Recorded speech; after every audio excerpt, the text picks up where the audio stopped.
उसके बाद हम लोग देख लेते हैं वही जो आप लोगों की स्टार्ट होगी जो 21 जनवरी की, इसमें हम लोग देखेंगे जो आप लोगों की सेकंड शिफ्ट है। तो सेकंड शिफ्ट में जितने भी क्वेश्चन पूछे गए हैं 25 क्वेश्चन पूछे गए हैं जीके के। अब हम लोग ये देखने वाले हैं, तो एक एक करके देखेंगे। चलिए देख लेते हैं। सबसे पहला क्वेश्चन आप लोगों का जो पूछा गया था कि जो लखनऊ पैक्ट हुआ था ये किस ईयर में हुआ था, तो मैं आप लोगों को बता देता हूँ। मुस्लिम लीग एंड कांग्रेस के बीच एक साइन हुआ था, दोनों आपस में कंबाइंड होकर मिल गए थे। तो वो किस ईयर में हुआ था? 1916 वाला सेशन हुआ था आईएनसी, इंडियन नेशनल कांग्रेस का। और इस सेशन की प्रेसिडेंसी किसने की थी? तो मजूमदार, आप लोगों को याद रखना कि आरसी मजूमदार ने इस सेशन की प्रेसिडेंसी की थी। अब मैं आप लोगों को आईएनसी के बारे में कुछ फैक्ट बता देता हूं जो आप लोगों के एग्जाम में फेज 2 का जो एग्जाम होगा जरूर पूछे जाएंगे। आप लोगों को पता होना चाहिए कि आईएनसी की जो फाउंडेशन है ये किस ईयर में हुई थी? तो 1885 में फाउंडेशन हुआ था और बम्बई में इसका फाउंडेशन हुआ था। और 78 पार्टिसिपेंट, जो पहला सेशन हुआ था बम्बई में, उसमें जो 78 पार्टिसिपेंट ने भाग लिया था। तो ये भी याद रखना है, 1885 भी याद रखना है। डब्ल्यू.सी. बनर्जी भी याद रखना है कि जो डब्ल्यू.सी. बनर्जी थे वो इसके फाउंडर थे। कौन? डब्ल्यू.सी. बनर्जी। ये 3-4 फैक्ट है। उसके बाद हम लोग कुछ सेशन देख लेते हैं। एक सेशन आता है आप लोग का 1896 का। जो 1896 का सेशन है ये कलकत्ता में हुआ था। इसमें पहली बार जो आप लोगों का वंदे मातरम सॉन्ग था, हमारा एक नेशनल सॉन्ग है, तो ये गाया गया था किस ईयर में? 1896 में। और कहाँ पर गाया गया था? कलकत्ता में गाया गया था। उसके बाद एक सेशन आप लोग को याद रखना 1901 का। 1901 का सेशन है। इस सेशन की जो प्रेसिडेंसी है किसने की थी? तो ये की थी दिनेश वाचा ने। और इस सेशन को इसलिए याद रखना क्योंकि इस सेशन में गांधी जी ने फर्स्ट टाइम पार्टिसिपेट किया था 1901 के सेशन में। उसके बाद देख लेते हैं नेक्स्ट सेक्शन आप लोगों को याद रखना 1907 वाला। इसमें क्या हुआ था? इसमें सूरत का स्प्लिट हुआ था, तो इसको सूरत स्प्लिट बोलते हैं। आप लोगों से पूछा जा सकता है कि इस सेशन की प्रेसिडेंसी किसने की थी? तो रास बिहारी बोस के द्वारा इस सेशन की प्रेसिडेंसी की गई थी। 1907 में हुआ था और सूरत में हुआ था। उसके बाद नेक्स्ट सेशन आप लोगों को याद रखना 1911 वाला। ये जो 1911 वाला सेशन है ये कलकत्ता में हुआ था।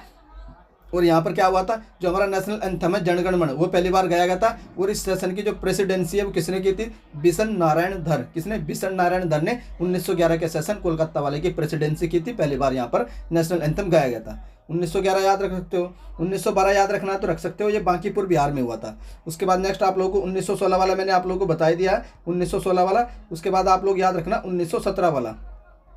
ये जो 1917 वाला है ये ऐसा सेशन था जिसमें आईएनसी, इंडियन नेशनल कांग्रेस की पहली बार प्रेसिडेंसी कोई फीमेल कर रही थी और उनका नाम क्या था? Annie Besant. ये 1917 वाला आप लोग याद रख लेना। उसके बाद आप लोग 1924 वाला याद रख लेना। ये बेलगांव में हुआ था, बेलगांव कर्नाटक में पड़ता है। इसकी प्रेसिडेंसी महात्मा गांधी जी ने की थी। और इसके जो नेक्स्ट ईयर वाला था 1925 वाला, ये कहाँ पर हुआ था? ये कानपुर में हुआ था, यूपी के कानपुर में। और इसकी प्रेसिडेंसी की थी सरोजनी नायडू ने, तो ये भी याद रख लेना। और एक और याद रख लेना 1933 वाला, इसकी प्रेसिडेंसी एक और फीमेल ने की थी। टोटल कितनी प्रेसिडेंट आईएनसी की बन चुकी है जो फीमेल थी? वो 3 है। आप लोग याद रखना 3 है। तो मैंने टोटल आप लोगों के आईएनसी इंपोर्ट रिवाइज करवा दिए। उसके बाद पूछा गया था जो आईएमपीएस होता है इसकी जो डेली लिमिट है वो कितनी होती है? तो इसकी जो डेली लिमिट होती है वो 5 लाख की होती है। नेक्स्ट आप लोगों से पूछा गया था कि जो हर्ट्स होती है ये किसकी यूनिट होती है? ये फ्रीक्वेंसी की यूनिट होती है, हर्ट्स। उसके बाद पूछा गया था tributary of the Sindhu river, जो आप लोग की इंडस रिवर है जिसको सिंधु बोलते हैं, इसकी ट्रिब्यूटरी पूछा था। तो मैं आप लोगों को जो वीडियो प्रोवाइड करवाई थी मैंने आप लोगों की जियोग्राफी की रिवर वाली, उसमें भी सारी ट्रिब्यूटरी कराई थी और बोला भी था कि ये इंपॉर्टेंट है। कौन कौन सी है? जास्कर है, चेनाब है, सतलज है, ब्यास है, झेलम है, किशनगंगा है, रवि। ये सारी ट्रिब्यूटरी किसकी है? सिंधु रिवर की, मीन्स इंडस रिवर की है। इसमें से आप लोगों को जो चेनाब रिवर है ये भी याद रखना कि ये इंडस रिवर की सबसे बड़ी ट्रिब्यूटरी है। कौन सी रिवर? चेनाब रिवर। उसके बाद एक प्रोजेक्ट आता है आप लोग का बगलिहार। कौन सा? बगलिहार प्रोजेक्ट है। ये किस रिवर पर? ये भी आप लोग को याद रखना है, चिनाब रिवर पर है। एक फैक्टर याद रखना है कि दुनिया का सबसे ऊंचा जो ब्रिज बन रहा है, रेलवे ब्रिज, केबल ब्रिज, वो किस रिवर पर बन रहा है? वो भी आप लोग का जम्मू कश्मीर में चेनाब रिवर पर ही बन रहा है। तो इतने फैक्ट आप लोगों को याद रखने। एक फैक्ट और ट्रिक मैंने आप लोगों को बताई रखी है, एसबीआई मानसरोवर। एसबीआई मानसरोवर, ये 3 रिवर ऐसी हैं जो मानसरोवर, तिब्बत में एक लेक पड़ती है मानसरोवर लेक, वहाँ से निकलती है। सतलज, ब्रह्मपुत्र, इंडस, ये आप लोग याद रख सकते हैं। इनकी जो ट्रिक है ये इनका जो ओरिजिनेट है वो इंडिया से नहीं होता है। नेक्स्ट क्वेश्चन पूछा गया था आप लोगों से कि जो अर्थ का रिवोल्यूशन होता है, जो अर्थ का रिवोल्यूशन होता है सन के अराउंड, वो किस शेप में होता है? जो उसकी जो शेप होती है वो इलेप्टिकल होती है। कैसी होती है? इलेप्टिकल। अगर पूछे अर्थ की शेप कैसी होती है तो जियोड होती है। उसके बाद नेक्स्ट देख लेते हैं फुल फॉर्म ऑफ बीपीओ। तो बीपीओ की फुल फॉर्म पूछी गई थी, तो इसकी जो फुल फॉर्म होती है बिजनेस प्रोसेस आउटसोर्सिंग होती है। ये भी मैंने आप लोगों को फुल फॉर्म वाले वीडियो में करवा दिया था। उसके बाद नेक्स्ट पूछा गया था फर्स्ट बैटल ऑफ पानीपत। ये सेकंड बैटल आप लोगों की फर्स्ट मीटिंग में पूछी गई थी। सेकंड बैटल आप लोगों की 1526 में हुई थी। बाबर एंड इब्राहिम लोदी के बीच हुई थी और बाबर इसमें विन हुआ था और जो इब्राहिम लोदी था उसकी डेथ हो चुकी थी। Which country change it's currency in euro. तो किस कंट्री ने अपनी करेंसी चेंज करके यूरो में कन्वर्ट कर लिया? तो ये कंट्री आप लोग की क्रोशिया है। क्रोशिया की कैपिटल पूछे तो जाग्रेब हो जाएगी। क्रोएशिया की पहले जो करेंसी हुआ करती थी वो आप लोगों की कुना हुआ करती थी, तो कुना से चेंज करके इन्होंने अपनी जो करेंसी है वो क्रोएशिया कर ली है। कौन सी कर ली है? यूरो कर ली है। उसके बाद नेक्स्ट देख लेते हैं, जो डोमेस्टिक सीजन में वुमेन एम्पायर पार्टिसिपेट, तो किस डोमेस्टिक सीजन में जो वुमेन है वो एम्पायर बनेगी, तो मैं आप लोगों को बता देता हूँ रणजी ट्रॉफी में। तो रणजी ट्रॉफी में महिलाएं जो है वो एम्पायरिंग करेंगी। और कौन कौन महिलाएं हैं? 3 महिलाएं हैं। तो इनमें से आप लोगों के जो ऑप्शन में कोई भी एक होगी तो वही आप लोगों को करेक्ट होगा। कौन कौन सा? एक तो आप लोग याद रखना जनानी नारायणा थी, उसके बाद गायत्री वेणुगोपालन थी, और थर्ड आप लोगों की थी वीरानंदा राठी। तो इन तीनों में से कोई भी आप लोगों के ऑप्शन में होगा तो वही करेक्ट हो जाएगा। और ये पहली बार किसी भी जो मैच है ना मैन वाला उसकी एम्पायरिंग करने वाली है, और ये डोमेस्टिक होगा रणजी ट्रॉफी। बात कर लेते हैं ये जो रणजी ट्रॉफी कब स्टार्ट हुई थी, तो ये 1934 में आप लोगों की रणजी ट्रॉफी स्टार्ट हुई थी। ये भी फैक्ट आप लोग याद रख सकते हैं। उसके बाद नेक्स्ट पूछा गया था आप लोगों से कि पीएम ऑफ इजराइल, तो इजराइल के पीएम कौन है? तो पीएम ऑफ इजराइल ये 2022 का करंट अफेयर है दिसंबर का। तो ये कौन बने? ये बने बेंजामिन नेतन्याहू बने हैं। इजराइल के बारे में मैं आप लोगों को कुछ फैक्ट बता देता हूँ। इजराइल की जो करेंसी हुआ करती है उसको शकेल बोलते हैं। क्या बोलते हैं? शकेल बोलते हैं। और इजराइल में जो लैंग्वेज बोली जाती है उसको बोलते हैं हिब्रू लैंग्वेज। तो हिब्रू लैंग्वेज बोली जाती है इजराइल में। बाकी इजराइल की कैपिटल देख लेते हैं। इजराइल की 2 कैपिटल होती है। जो यूएसए मानता है वो मानता है आप लोगों का जेरूसलम। तो यूएसए जिस कैपिटल को मानता है वो जेरूसलम है। और हम लोग यानी इंडिया किस कैपिटल को मानता है उसको बोलते हैं तेल अवीव। तो जो हमारी एम्बेसी है वो तेल अवीव में है, यूएसए की एम्बेसी जेरूसलम में। तो ये भी फैक्ट आप लोग याद रख सकते हैं। और इजराइल हमारा ड्रिप इरिगेशन को लेकर के हेल्प करता है। किसको? ड्रिप इरिगेशन को लेकर हेल्प करता है। इजराइल हमारा बहुत अच्छा फ्रेंड कंट्री है। 1991 में इजराइल के साथ हमारे रिलेशन एस्टेब्लिश हुए थे, डिप्लोमेटिक टाइज। उसके बाद नेक्स्ट देख लेते हैं, वर्ल्ड लॉन्गेस्ट रिवर क्रूज, दुनिया की सबसे लंबी रिवर क्रूज कहाँ पर चली है? तो इसका नाम पूछा गया था। तो एमवीएस गंगा विलास इसका नाम था। और ये कहाँ से कहाँ तक चली है? तो यूपी में काशी यानी जो आप लोग का वाराणसी है वहाँ से लेकर के डिब्रूगढ़ असम तक ये चली है। और इसकी जो डिस्टेंस थी वो 32 किलोमीटर थी।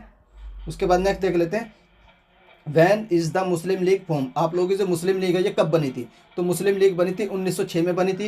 ये पूछा जा सकता है कि कहाँ बनी थी, तो ये आप लोगों को ढाका में बनी थी। ये पूछा जा सकता है इसकी फाउंडर कौन थे, तो जो इसके फाउंडर थे वो कौन कौन थे? एक तो आगा खान थे और दूसरे थे सलीम उल्लाह खान ने 1906 में मुस्लिम लीग की फाउंडेशन की थी। जो अंग्रेज चाहते थे वही हो चुका था, डिवाइड हो चुकी थी। कौन? हमारे जो इंडियन थे।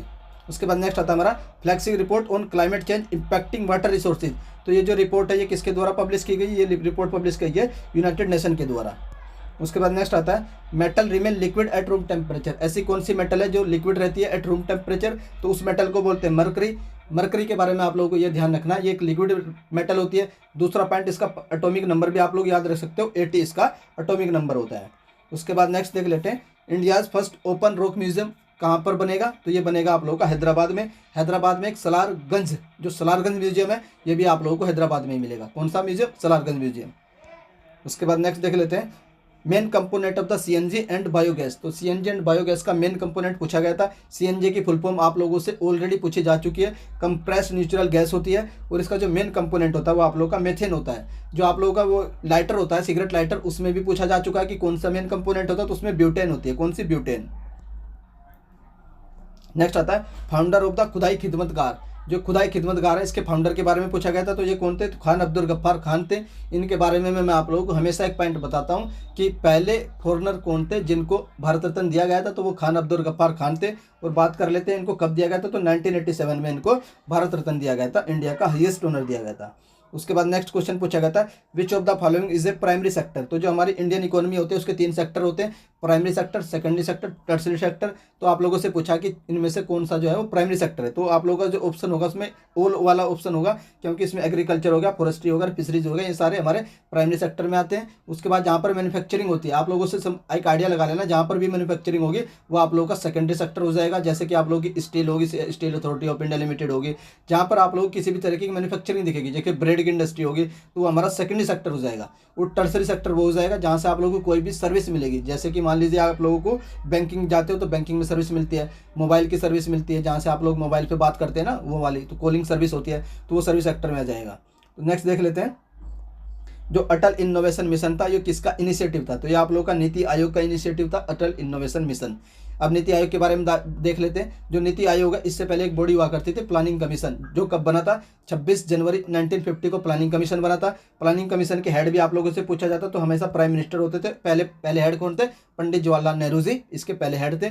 अब जो करंट में क्या हुआ था, 2014 में इसको अबोलिश कर दिया गया। 2014 के बाद 2015 में एक नई बॉडी बनाई गई, और ये जो नई बॉडी कब बनाई गई थी, तो 1 जनवरी 2015 को ये नई बॉडी बनाई गई थी। इसका नाम नीति आयोग था। इसकी फुल फॉर्म भी आप लोगों से पूछी जाती है, नेशनल इंस्टीट्यूशन ट्रांसफॉर्मिंग इंडिया इसकी फुल फॉर्म होती है। उसके बाद ये कब बना था? 2015 में ये बना था। और जो करंट के जो अपॉइंटमेंट है इसके, ये भी आप लोगों को याद रखने की, इसके सीईओ कौन है? तो परमेश्वरन अय्यर इसके सीईओ है। और वाइस चेयरमैन कौन है इस समय? सुमन बेरी इसके वाइस चेयरमैन है। उसके बाद नेक्स्ट देख लेते हैं, who got the patent pendulum clock. जो पेंडुलम क्लॉक होती है उसका पेटेंट किसको मिला था? तो ये था आप लोग का क्रिस्टियन ह्यूजेंसिस। तो क्रिस्टियन ह्यूजेंसिस इसके ये होते पहले जिन्होंने इसका पेटेंट लिया था, किसका? पेंडुलम क्लॉक का। आप लोग कंफर्म कर सकते हो कि आप लोगों के ऑप्शन में ये था कि नहीं, ये वाला क्वेश्चन नंबर 20 वाला आप लोग कंफर्म भी कर सकते हैं। उसके बाद देख लेते हैं नेक्स्ट होता है आप लोग का 21, प्रधानमंत्री किसान स्कीम का जो अमाउंट है वो at the age of 60 year, तो आप लोगों को कितनी की पेंशन मिलेगी? तो ये होती है आप लोगों की 3000 पर मंथ की पेंशन मिलती है after the completion of 60 year, जो आप लोगों की एज है। अब हम लोग देख लेते हैं 22 और 23। ये आप लोगों के 4 क्वेश्चन मुझे शिफ्ट 2 के नहीं मिले हैं, तो ये 4 क्वेश्चन आप लोग मुझे कमेंट करके बता देना 21 जनवरी की सेकंड शिफ्ट में सर ये 4 क्वेश्चन ये पूछे गए थे, इस तरीके से ये पूछे गए थे। फिर मैं आप लोगों को जब पीडीएफ प्रोवाइड करवाऊंगा तो वहाँ आप लोगों को ये 4 क्वेश्चन इंक्लूड कर दूंगा, जिससे आप लोगों के जो अपकमिंग कैंडिडेट है या फिर फेज 2 वाले कैंडिडेट है वो पढ़ कर जा सकते हैं कि फेज 2 में क्या क्या क्वेश्चन आ सकते हैं। तो हम लोगों ने कितनी शिफ्ट देख ली है? शिफ्ट 1 देख चुके हैं और शिफ्ट 2 देख चुके हैं। ये किसके? 21 जनवरी 2023 की है। 2 शिफ्ट देख चुके हैं एफसीआई वाले एग्जाम की। फूड